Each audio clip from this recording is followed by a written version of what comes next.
বিসমিল্লাহির রহমানির রহিম। গত 12ই ডিসেম্বর ইনকিলাব মঞ্চের মুখপাত্র শরীফ ওসমান হাদী ভাইয়ের উপর আক্রমণ করা হয়েছে। আক্রমণ করা হওয়ার পরে সিঙ্গাপুর চিকিৎসা অবস্থায় সে ইন্তেকাল করেছেন। বাংলাদেশের মানুষ একজন হাদীকে হারিয়েছে। এদেশের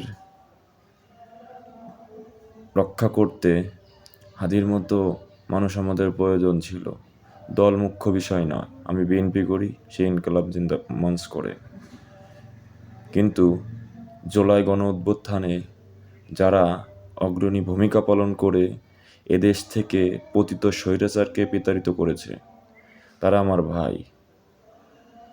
তাদের যদি কিছু হয়, আমরা ঘরে বসে থাকব না, আমরা এর প্রতিবাদ করব, আমরা রাজপথে নামব। আমরা এক হাদীকে হারিয়েছি, আর কোনো হাদীকে আমরা হারাতে চাই না। সবাই ঐক্যবদ্ধ হন। এদেশে ভারতের দালালদের আর কোনো স্থান দেওয়া হবে না। আওয়ামী লীগের ঠিকানা এদেশে হতে দেওয়া যাবে না।